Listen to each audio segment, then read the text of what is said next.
Semarang tercatat sebagai kota yang kaya akan keragaman rohani, budaya, dan etnis penduduknya. Etnis Cina berbaur dengan baik dengan etnis Jawa serta etnis bangsa lain. Namun budaya Tionghoa lah yang begitu melekat pada kota yang terkenal dengan kuliner lumpianya ini. Salah satunya di wilayah Pecinan, Semarang. Di lokasi inilah banyak kelenteng berdiri. Salah satunya kelenteng cantik dan megah bernama Kelenteng Taikaksi yang terletak di Gang Lombok yang berada tidak jauh dari Pecinan, Semarang.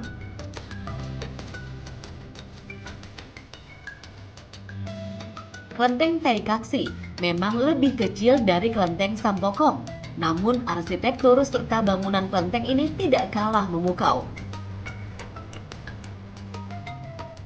Bangunan kelenteng yang berada di samping kali ini memiliki ornamen patung naga merah dengan interior yang didominasi oleh patung dewa, lilin, serta dupa. Di depan kelenteng pun tampak patung Laksamana Chongho yang berukuran lebih kecil dari patung serupa di Kelenteng Sampokong. Kelenteng Taikaksi sempat mengalami pemugaran besar-besaran di tahun 1814, 1845, 1890, 1956, serta 1982. Sempat terjadi kebakaran yang menghanguskan ruang pemujaan untuk Hokteng Jingxin sebagai dewa bumi. Sehingga pada tahun 1987 dilakukan perbaikan pada ruang pemujaan tersebut. Pada usianya yang sudah lebih dari 262 tahun, yakni dibangun pada tahun 1771, kelenteng ini masih berdiri kokoh.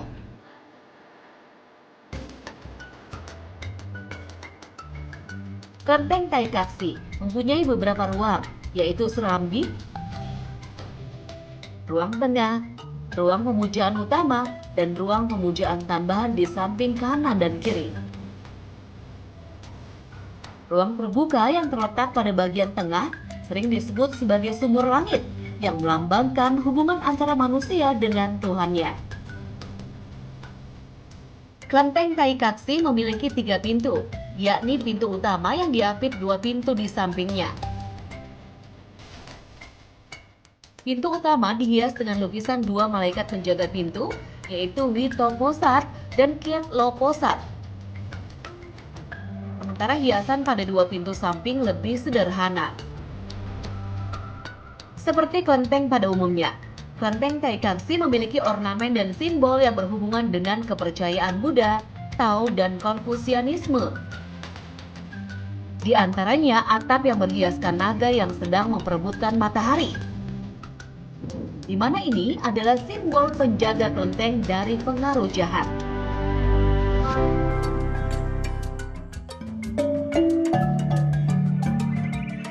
Bandungan Semarang, dataran tinggi di Kabupaten Semarang yang menawarkan sejuta pesona eksotis. Kota di kecamatan kecil yang menawan ini menawarkan ragam wisata menarik.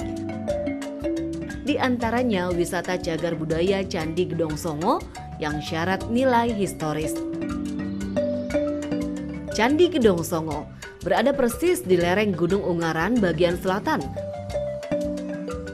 dengan ketinggian kurang lebih 1.200 meter dari permukaan laut. Karenanya udara di kawasan berkisar antara 19 hingga 27 derajat Celcius. Candi Gedong Songo konon ditemukan pertama kali oleh Thomas Stamford Raffles pada tahun 1740 Masehi sebanyak 7 buah bangunan candi, sehingga dinamakan Candi Gedong Pitu yang berarti 7. Namun dalam kurun waktu 3 tahun saat melakukan penelitian pada tahun 1908 hingga 1911, seorang arkeolog Belanda, Van Steen Kallenfels, menemukan lagi 2 candi lainnya yang bertempat tidak jauh dari candi-candi sebelumnya. Dari sinilah nama Candi Gedong Pitu diubah menjadi Candi Gedong Songo yang berarti 9. Kompleks Candi Gedong Songo I berada dekat dengan pintu masuk. Sementara Kompleks Candi II berjarak kurang lebih 1 km dari candi pertama. Disinilah pengelola Candi Gedong Songo membuat jalur baru yang memisahkan antara jalur pejalan kaki dengan jalur kuda. Pejalan kaki akan dibelokkan ke kanan melewati perbukitan. Sementara jalur kuda di sisi kiri yang letaknya berjauhan dengan tarif kuda berkisar Rp25.000 hingga Rp70.000. Lokasi antara Candi satu dengan candi lain di Gedong Songo memang berjauhan. Selain itu bentuk candinya pun berbeda, di mana hanya ada yang berbentuk tumpukan bebatuan. Meski begitu, semua akan terbayar saat keindahan alam dengan udara segar atau kabut dingin yang turun dari atas gunung menyapa. Disinilah kita bisa menikmati kemegahan susunan batuan candi dengan arsitektur khas Langgam Jawa Tengah, di mana secara vertikal Candi Gedong Songo terdiri dari 3 bagian, yakni kaki, tubuh, dan atap bangunan.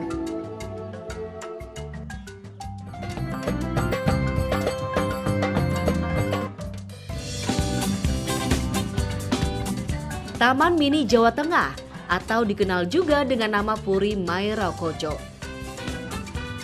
Nama Puri Mairokocho sendiri berasal dari cerita pewayangan. Pada salah satu bagian epos Mahabharata, di Kayangan terdapat taman yang paling indah yang berisi seluruh keindahan taman yang ada di muka bumi, yaitu Taman Mairokocho. Selain itu, Mairokocho juga sebagai penggambaran dari kisah epos Mahabharata yang menceritakan tentang keinginan salah seorang dewi memiliki 1000 bangunan hanya dalam waktu 1 malam.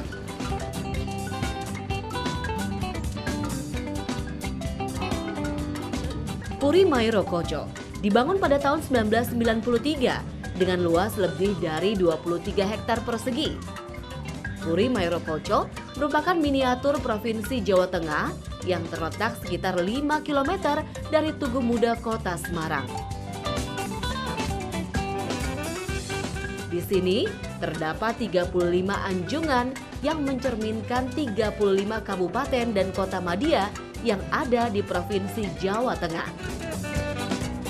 Beberapa miniatur rumah adat tersebut diantaranya Anjungan Kabupaten Karanganyar, Kabupaten Jepara, Kabupaten Blora, serta kabupaten lain yang ada di Provinsi Jawa Tengah. Di dalam setiap anjungan, pengunjung bisa semakin mengenal setiap daerah di Jawa Tengah tanpa harus berkeliling setiap kota. Namun cukup dengan mengunjungi setiap anjungan di Puri Mairokocho. Di dalam rumah adat tersebut sudah dilengkapi dengan hasil-hasil industri serta kerajinan yang diproduksi oleh masing-masing daerah. Selain menampilkan berbagai rumah adat serta objek wisata di Puri Mairokocho, juga terdapat miniatur peninggalan bersejarah seperti miniatur Candi Borobudur, miniatur Masjid Agung Demak, serta miniatur Masjid Menara Kudus.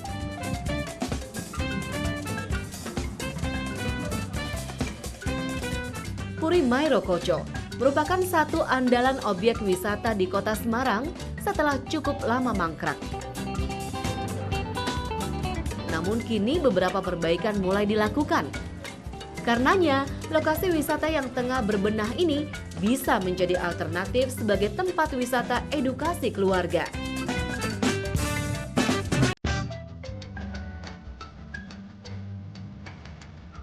Semarang, sebagai kota metropolitan di Jawa Tengah, menyimpan destinasi wisata unik dan menarik yang mengkolaborasikan antara budaya, tradisi, dan konservasi alam di Taman Mini Puri Mairokocho.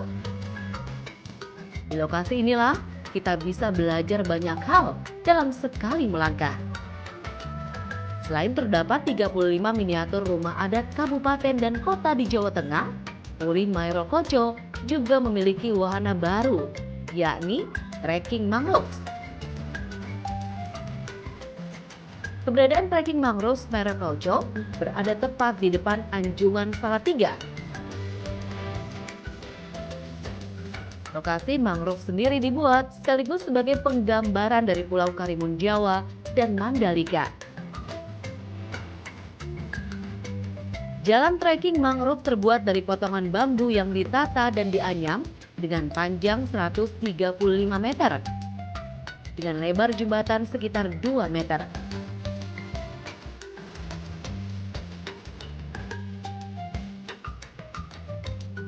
Mangrove Mairokocho ini sebenarnya sudah ada sejak tahun 2008 guna mengurangi abrasi.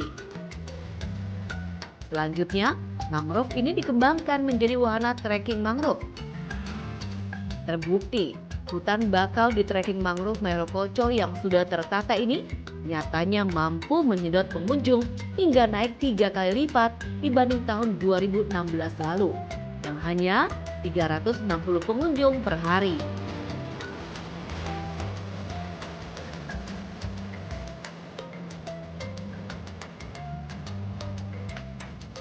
Di sini terdapat 50.000 batang bakau tambahan yang merupakan hasil CSR beberapa perusahaan dan sekolah.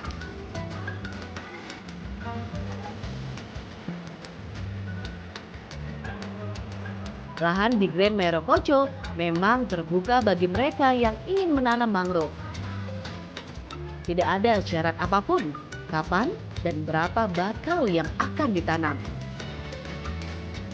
Keberadaan hutan bakau memang tidak sebatas menjaga ekosistem di wilayah pesisir atau mencegah abrasi. Namun jika dikemas menarik, deretan pohon bakau mampu menjadi alternatif wisata. Selain itu, tentunya wisata baru ini dapat menggerakkan ekonomi warga dan meningkatkan pendapatan daerah.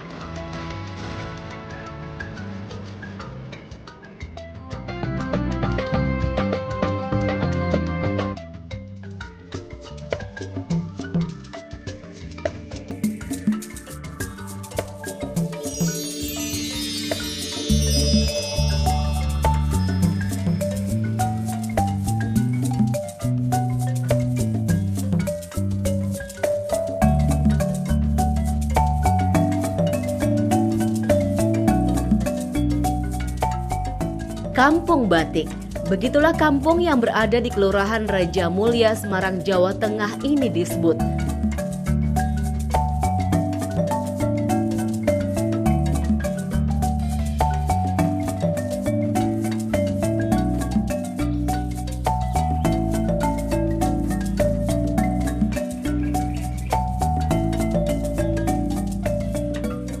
Sesuai namanya, tentu saja kampung ini terkenal akan batiknya, khususnya motif batik Semarangan, dan menjadi sentra batik yang diminati wisatawan lokal maupun mancanegara.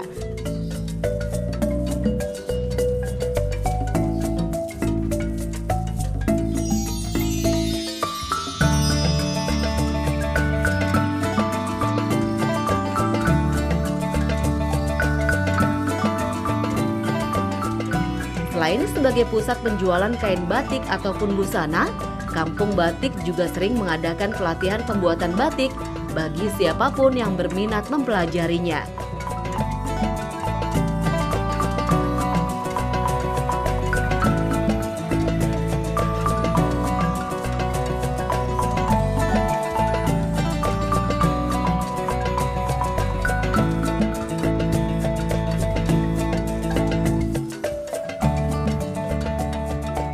Keberadaan Kampung Batik Semarang yang tengah kembali populer ini nyatanya pernah mengalami pasang surut saat kampung ini mengalami kebakaran hebat.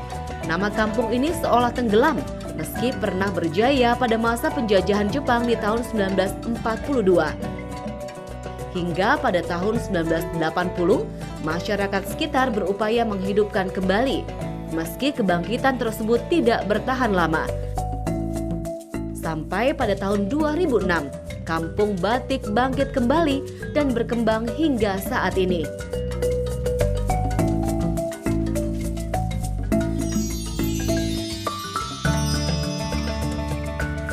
Saat memasuki kampung kecil ini, kita akan melihat sejumlah pelang yang menunjuk jelas antara toko batik atau pengrajin batik yang memproduksi sendiri batiknya di kampung ini. Hasil karya mereka pun terlihat berjejer rapi di depan rumah mereka. Sejumlah aksesoris pun melengkapi toko-toko di kampung batik ini.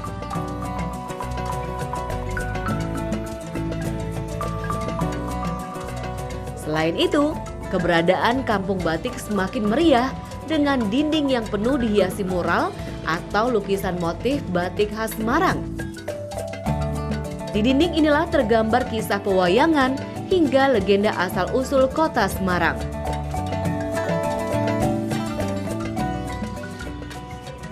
Terdapat juga gambar sosok Raden Fatah yang memberi nama kota Semarang. Karenanya tidak heran jika kampung batik Semarang tidak pernah sepi pengunjung. Selain tertarik dengan sejumlah batik yang ada, dinding yang terhias dengan lukisan serta mural menjadi daya tarik tersendiri.